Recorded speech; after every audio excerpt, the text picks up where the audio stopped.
உன்னையெல்லாம் திருத்தவே முடியாது அப்படின்னு பல பேர் அவங்க சொல்லியிருக்காங்களா அப்படின்னு இந்த காணொலியை முழுமையா பாருங்க. அந்த சொன்னவங்களை பத்தி கவலைப்பட தேவையில்லை, நம்மளையும் திருத்த முடியும், இந்த உலகத்தையும் திருத்த முடியும். எப்படி அப்படின்னு பார்த்தீங்கன்னா, ஜேகே அவர்கள் what are you doing with your life அப்படின்னு ஒரு புத்தகத்தில் அருமையாக தன்னுடைய சிந்தனைகளை பதிவு செஞ்சிருக்கார். அதை படிக்கும் பொழுது எனக்கு என்னென்ன சிந்தனைகள் தோன்றுதான் நான் பகிர போகிறேன். நல்லா கவனிங்க. இப்படி இந்த காணொலிங்க கேட்கும் பொழுது நீங்கள் உங்களுக்குள்ளேயே கேள்விகளை கேட்டுக்கிட்டே இருங்க. இதுதான் ஜேகே அவர்களின் வழிமுறையும் கூட. அவர் பேசும்பொழுதும் சரி, நான் பேசும்பொழுது இந்த ஸ்பீக்கரை கவனிக்காதீங்க, நான் சொல்லக்கூடிய விஷயங்களை பாருங்க, நான் முக்கியம் கிடையாது, நான் சொல்லக்கூடிய விஷயம்தான் முக்கியம் அப்படின்னு பல முறை அழுத்தம் திருத்தமாக சொல்வார். அதையே தான் நான் சொல்கிறேன். நாம் இப்போ சிந்திக்க போகிற விஷயங்களில் அந்த எண்ணங்கள் என்னென்ன விஷயங்களை மாற்றங்களை உங்களுக்குள்ள ஏற்படுத்துதுன்னு கவனிச்சுக்கிட்டே இருக்கேன். முதல் விஷயம், உலகம் திருத்த முடியுமா அப்படின்னு ஒரு வார்த்தை வரும். இல்லை, இது நல்லா கவனிச்சு பாருங்க. இந்த உலகம் அப்படின்றது என்ன? நாம பிறந்திருக்கோம், வளர்றோம், வளரும் போது நம்ம பார்க்குறோம். ஒரு உதாரணத்துக்கு நான் பார்க்கும்பொழுது இந்த இந்தியாவில் எடுத்துப்பேன். இந்தியாவில் பல வகையான கலாச்சாரங்கள் இருக்குது, பல வகையான மதங்கள் இருக்குது, பல வகையான ரெஸ்ட்ரிக்ஷன்ஸ் கட்டுப்பாடுகள் இருக்குது, பல வகையான வழிமுறைகள் இருக்குது. இதே வேற ஒரு குழந்தை ஆஸ்திரேலியாவில் பிறக்குது, இல்லை அமெரிக்காவில் பிறக்குது, இல்லை சவுத் ஆப்பிரிக்காவில் பிறக்குது. அதுக்கு இந்த உலகமே சற்று வித்தியாசமாக இருக்குது. இந்த பசி, தாகம் இதெல்லாம் மனிதர்களுக்கு தேவையான விஷயங்கள்லாம் ஒன்றா இருந்தாலும் அதற்கு இருக்கக்கூடிய அந்த ரெஸ்ட்ரிக்ஷன் சொல்லக்கூடிய அந்த கட்டுப்பாடுகள் வேற மாதிரி இருக்கு.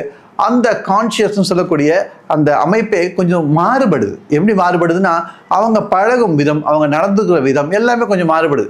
அப்போ சூழ்நிலைக்கு தகுந்தவாறு அந்த இடத்துல எப்படிப்பட்ட ஒரு விஷயத்தை அந்த மக்கள் உருவாக்கி வச்சிருக்காங்களோ அப்படித்தான் நம்ம வாழ்க்கை அமையுது. இதைத்தான் ஜேகே அவர்கள் என்ன சொல்றேன்னா, உலகம் அப்படின்றது ஒன்றும் இல்லைப்பா, நீ ப்ரொஜெக்ட் பண்றது. அதாவது எனக்கும் உனக்கும் இல்லை இருக்கிற ரிலேஷன்ஷிப், அதாவது நம்முடைய தொடர்பு எப்படி இருக்கு, தொடர்புன்னு சொல்றத விட ரிலேஷன்ஷிப்க்கு ஒரு அருமையான வார்த்தை ரிவீலேஷன் சொல்றாரு. எப்படின்னா, நான் எப்படி உங்ககிட்ட பழகிறேன், நான் உங்ககிட்ட பழகும் போது எப்படிப்பட்ட விஷயங்கள் நான் வெளிப்படுத்துறேன், அது முக்கியம். ஒரு உதாரணத்துக்கு சொல்றாரு, நம்ம உள்ள நம்ம மனசுக்குள்ள கயாஸ் இருக்கு, அதாவது ஏகப்பட்ட போராட்டங்கள் இருக்கு, பல கோபம் இருக்கு, பொறாமை இருக்கு, அதுக்கப்புறம் என்கிட்ட ஏகப்பட்ட வெஞ்சன்ஸ், வெறுப்புணர்வு இருக்கு. இதெல்லாம் எனக்குள்ள இருக்குன்னா அந்த எல்லா விஷயத்தை நான் உன் மேலேயும் திணிப்பேன். நான் உன் மேலே திணிக்கும் பொழுது கண்டிப்பாக அந்த சூழ்நிலை மாறதான் போகுது. அந்த சூழ்நிலை மாறும் பொழுது இந்த உலகமும் அதை தான் பிரதிபலிக்க போகுது. ஆக நமக்கு உள்ள என்ன இருக்கோ அதை அப்படியே ப்ரொஜெக்ட் பண்ணுறோம், அதாவது நம்ம அப்படியே பிரதிபலித்து வெளில காட்டுறோம், அதுதான் உலகமாக தெரியுது அப்படின்னு தெளிவாக பதிவு வைக்கிறோம். ஒரு சின்ன உதாரணம் சொல்கிறேங்க. நம்ம சின்ன வயசுலாம் பார்த்தீங்கன்னா நம்ம கண்ணுக்கு இனிப்பு பொருள்லாம் கண்ணுக்கு தெரியும். எங்கே போனாலும் ஓகே, டெய்ரி மில்க்ன்ற ஒரு இனிப்பு இருக்குமா, இல்லை வேற ஏதாவது ஒரு இனிப்பு இருக்குமா. கொஞ்சம் வளர்ந்த பிறகு இன்னொரு எடுத்துக்காட்டுன்னா, நீங்கள் ஒரு கார் வாங்க போறீங்கன்னு வச்சுக்கோங்க, இல்லை ஒரு வீடு கட்ட போறீங்கன்னு வச்சுங்களேன், எப்போ எங்கே பார்த்தாலும் எந்த வீடை பார்த்தாலும் இந்த வீடு என்ன விலையா இருக்கும், இந்த வீட்டில் இந்த விஷயங்கள்லாம் இருக்கான்னு யோசிக்கும். கார் அப்படின்னா இந்த கார் இந்த வசதிகள்லாம் இருக்குது, இந்த கலரில் இருக்கிறது ரொம்ப அழகாக இருக்குது, இந்த நிறம் எனக்கு ரொம்ப பிடிச்சிருக்கு அப்படின்லாம் யோசிப்போம். கிட்டத்தட்ட உங்களுடைய எண்ணத்துக்கு தகுந்தவாறு நீங்கள் உலகத்தை பார்க்க ஆரம்பிப்பீங்க. இது உங்களுக்குள்ளே நடக்கக்கூடிய ஒரு ப்ரொஜெக்ஷன், அந்த பிரதிபிம்பம். எது உங்களுக்கு தேவையோ அதை மட்டும் தான் நீங்கள் உலகத்தை நோக்கிக்கிட்டே இருப்பீங்க. இப்போ ஒட்டுமொத்த மக்களும் இப்படிப்பட்ட ஒரு எண்ண குவியல் இருக்காங்க. நல்லா யோசிச்சு பாருங்க. எல்லாருமே ஏதோ ஒரு குழப்பத்தில் இருக்காங்க, எல்லாருமே அவங்களே தெரிஞ்சிக்கல, ஏதோ ஒரு கோபத்தில் இருக்காங்க, இல்லை பொறாமையில் இருக்காங்க, இல்லை வெறுப்பில் இருக்காங்கன்னா அதைத்தான் அவங்க வெளிப்படுத்த போறாங்க. அதை வெளிப்படுத்தும் பொழுது நிச்சயமா வெளி உலகத்திலையும் ஒரு கயாஸ், ஒரு போராட்டம் வெடிக்க தான் போகுது. இன்னைக்கு நாம பல இடத்துல போர்கள் நடக்கிறதெல்லாம் பார்க்குறோம். ஒரு குறிப்பாக சொல்லணும்னா இந்தியா பாகிஸ்தான் வாராக இருக்கட்டும், அல்லது இஸ்ரேல நடக்கக்கூடிய விஷயமா இருக்கட்டும், அல்லது ஈரான் நடக்கக்கூடிய விஷயமா இருக்கட்டும், இது அனைத்துமே எதனால வருதுன்னு யோசிச்சு பாருங்க. ஒரு சகோதரத்துவம் அல்லது நம்ம மனசை ஒரு பரந்த மனப்பையோடு வச்சிருக்காத காரணம் தான் இதெல்லாம் நம்ம சொல்லலாம். ஜேகே அவர்கள் இன்னும் அழகா பல இடங்கள் சொல்றது என்னன்னா, நம்முடைய மனம், மனித மனம் அது கண்டிஷன் மைண்ட்ன்றார். நம்ம பிறந்ததுலேருந்து நாம் செகண்ட் ஹேண்ட் நாலேஜ் தான் வச்சுருக்கோம். ஒரு இரண்டாம் தரப்பட்ட அறிவு தான் நம்ம கிட்ட இருக்கு. அதாவது அடுத்தவர்கள் சொன்ன விஷயங்கள் அப்படியே ஏற்றுக்கிறோம். அந்த ஏற்கனவே பதிவு செய்த விஷயத்தை வச்சு நம்மளுடைய ஆக்ஷன்ஸ், நம்மளுடைய செயல்பாடுகள் இருக்கு. அப்படி இருக்கக்கூடாது. நீங்க முழுமையா கவனிங்க, உங்களுடைய எண்ணங்களை கவனிங்க. அதன் பிறகு அந்த ஆக்ஷன் நீங்க செஞ்சீங்கன்னா அதுக்கு கர்ம பதிவுகளே இருக்காதுன்றோம். நம்முடைய சமயங்கள்ல என்ன சொல்லிருக்கோமோ அதே விஷயத்தை ஜேகே அவர்கள் கொஞ்சம் வேற விதமா பாலிஷ்டா சொல்றாரு. அதாவது நம்மளை கவனிக்க ஆரம்பிச்சிட்டோம் அப்படின்னாலே, நம்முடைய எண்ணங்களை கவனிக்க ஆரம்பிச்சிட்டோம், நம்முடைய உறவுகளை கவனிக்க ஆரம்பிச்சிட்டோம். நல்லா யோசிச்சு பாருங்க. இது உங்களுடைய அலுவலகத்துல, வீட்டுல, எல்லா இடத்துலையும் பயன்படுத்தலாம். நீங்க உறவாடும் பொழுது அந்த உறவுல நடக்கக்கூடிய அந்த என்ன குமுறல்கள்லாம் இருக்கு இல்லையா, நீங்க ஒரு விஷயம் பேசுறீங்க, எதிரில் இருக்கவர் சொன்ன விஷயம் உங்களுக்கு பிடிக்கலன்னா உங்களுக்குள்ள ஒரு கோபம் வரும். அந்த கோபத்தை கவனித்து பாருங்க. அந்த கோபம் எதனால் வருதுன்னு யோசிச்சு பாருங்க. அப்படி யோசிக்கும் பொழுது என்ன ஆகும்னா அந்த கோபம் அந்த நேரத்தில் அடங்கிடும். ஏன்னா நீங்கள் அதை கண்டுபிடிக்க போறீங்களா என்னன்னு, அது உண்மையான விஷயம் கிடையாது. உங்களுக்குள்ள இருக்கிற ஒரு ஈகோ தட்டுப்பட்டிருக்கு, உடனே நீங்கள் அதை வெளிக்காட்டுறீங்க. ஆக இது ஒரு சின்ன விஷயம்தான். இதையே நீங்கள் ஒவ்வொரு செயல்பாடுக்கும் பதிவு செய்கிறீங்க அப்படின்னா நிச்சயமாக உங்களுக்குள்ள மாற்றம் நிகழும். நீங்கள் உலகத்தை மாற்றணும் அப்படின்னு நினச்சிங்கன்னா முதல்ல நம்ம கிட்ட இருக்க விஷயத்தை பார்த்துரும். நம்ம பக்கத்தில் இருக்க விஷயத்தை பார்த்தா போகிறப்பா, உனக்கு எது ஆக்சஸ் இருக்குது, உனக்கு எது கையில் இருக்குது, அதை மாற்றினா இந்த உலகம் மாறும் அப்படின்றார். இப்போ இந்த உலகத்தை நாம் மகிழ்ச்சியான இடமா வைக்கணும்னு எல்லாருமே ஆசைப்படுறோம். குறிப்பாக சொல்லணும்னா இப்போ நீங்கள் உங்கள் பசங்கள்லாம் இருக்கான்னு வச்சுங்களேன், அவங்களுக்கு எப்படிப்பட்ட இந்த உலகத்தை விட்டுட்டு போனால் சொல்லுவீங்க?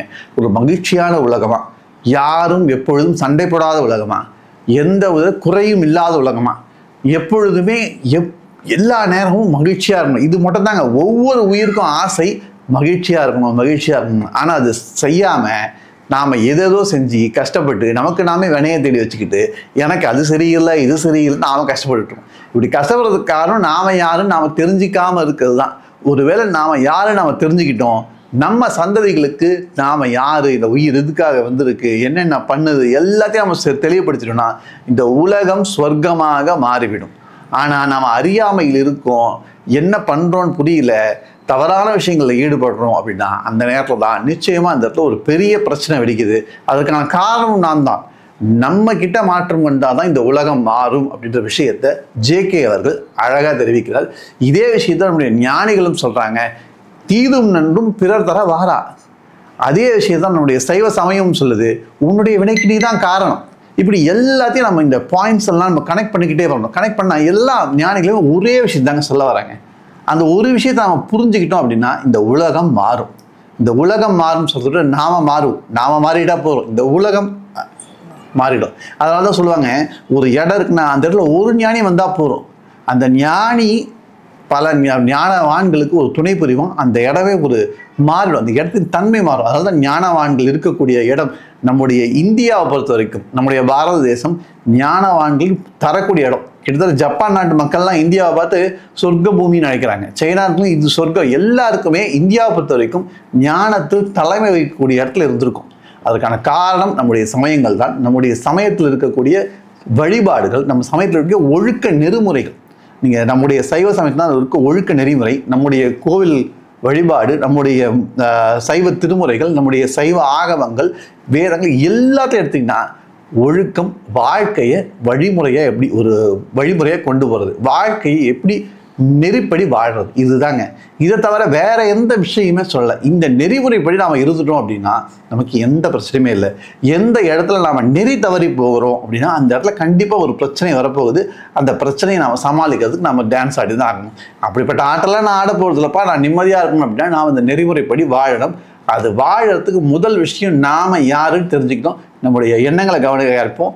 நாம் நம்மளை நல்ல கிட்ட நெருங்கி நம்மளை பற்றி முழுக்க தெரிஞ்சு நம்மளை மாற்றிக்கிறோம் அப்படின்னு சொல்லும் பொழுது நம்மளை உணர்றோம். நம்ம உணரும் பொழுதே அந்த ஆக்ஷன் சொல்லக்கூடிய அந்த விஷயங்கள்லாம் இருக்கலாம், நம்ம செயல்படுறோம் இல்லையா, அந்த விதமே மாறிடும். நல்லா நீங்கள் உங்களுடைய இல்லத்தில் பயன்படுத்தி பாருங்கள்.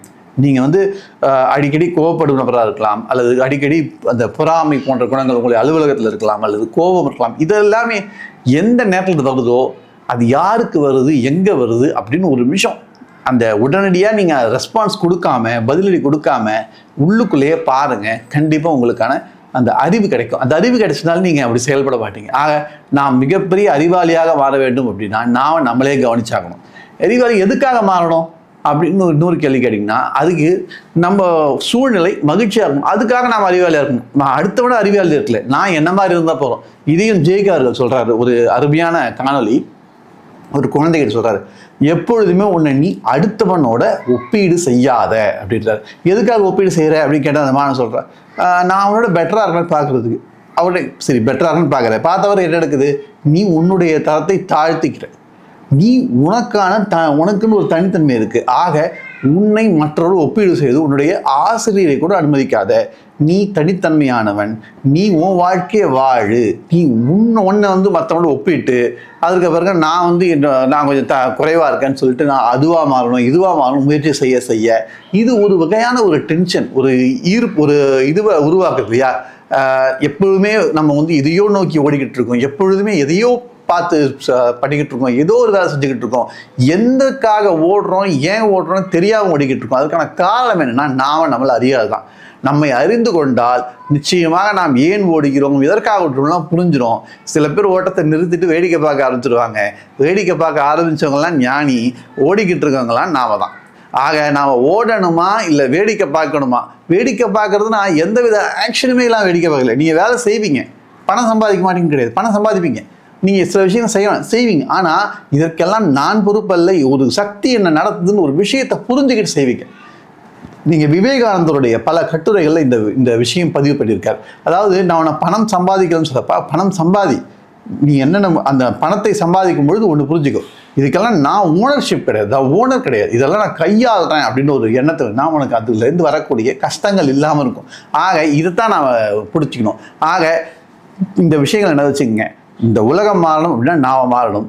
அதே மாதிரி நாம் தனிமையில் போயிட்டா நமக்கு முக்தி கிடைச்சிரும், நமக்கு இவங்க சொன்ன இந்த மந்திரங்களை சொன்னால் முக்தி கிடைச்சிரும், அப்படிலாம் கிடையாது. நம்முடைய ரிலேஷன்ஷிப், நாம் எப்படி உறவாடுகிறோம், உங்களுக்கு வேலையாக இருக்கலாம் அல்லது நீங்கள் கொடுக்கப்பட்ட எந்த சூழலாக இருக்கலாம், அந்த ரிலேஷன்ஷிப்பில், அந்த உறவுகளில், இன்னும் குறிப்பாக சொல்ல போனால் கணவன் மனைவி உறவாக இருக்கலாம் அல்லது உங்களுடைய வெளி உறவாக இருக்கலாம், நண்பர்களாக இருக்கலாம். இந்த உறவுகளில் உரசி நீங்கள் பக்குவப்படுவீங்க. அந்த பக்குவத்தின் மூலமாக நிச்சயமாக இறைவன் நமக்கு பல விஷயங்களை உணர்த்த ஆரம்பிப்பார். அப்படி உணர்த்த நாம் இந்த உலகத்தில் நடந்துக்கூடிய விஷயமே ரொம்ப மென்மையாயிடும். இந்த கிட்டத்தட்ட நம்முடைய இந்த உலகத்தை நாம் விட்டுட்டு செல்லும் பொழுது, அதாவது நம்முடைய உடல் இந்த உலகத்தை விட்டு செல்லும் பொழுது ஒரு அருமையான இடமா மாற்றி வச்சுருப்போம். முன்ன விட இது நல்லா இருக்குன்றத மாற்றி வச்சுருப்போம். அப்படி மாற்றி வச்சுட்டு போனவங்க தான் நம்ம மிகப்பெரும் ஞானிகளாக கொண்டாடுறோம். அவர்கள் நமக்கு கொடுக்கப்பட்ட அந்த புத்தகங்கள் எல்லாமே வரப்போகிற சந்ததி அருமையாக இருக்கணுன்றதால தான். திருக்குறளாக இருக்கட்டும் அல்லது கிடைக்கப்பட்ட சைவ சித்தாந்த புத்தகங்களாக இருக்கட்டும் அல்லது புராணங்களாக இருக்கட்டும், எல்லா விஷயங்களுமே வரப்போகிற சந்ததி மகிழ்ச்சியாக இருக்கணும் அப்படின்ற ஒரு விஷயத்தை நோக்கி தான். ஆக இந்த விஷயங்கள்லாம் நல்லா சிந்திச்சு பாருங்கள். ஜே.கே. அவர்களின் புத்தகத்தை தினந்தோறும் நாம் சிந்திப்போம். இப்படி சிந்திக்கிறது மூலமாக நிச்சயமாக நம்ம வாழ்க்கையில் மகிழ்ச்சியாக வாழ்வோம். மீண்டும் ஒரு அருமையான காணொளியுடன் சந்திக்கிறேன். உங்களுக்கு இது போன்ற ஜே.கே. புத்தகங்களை நாம் மீண்டும் பேசணும், நம்ம இது போன்ற சிந்தனைகளை நம்ம விதைக்கணும் அப்படின்னா கீழே இருக்கக்கூடிய கருத்துரை பெற்று தெரிவிங்க. இந்த காணொளிக்கு லைக்ன்ற விஷயத்தை நீங்கள் அழுத்துங்க, மற்றவர்களுக்கு இந்த காணொலியை பகிர்ந்து விடுங்க.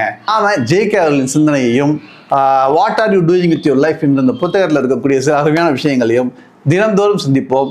வாழ்க்கையை மகிழ்ச்சியாக மாற்றுவோம். நன்றி, வணக்கம்.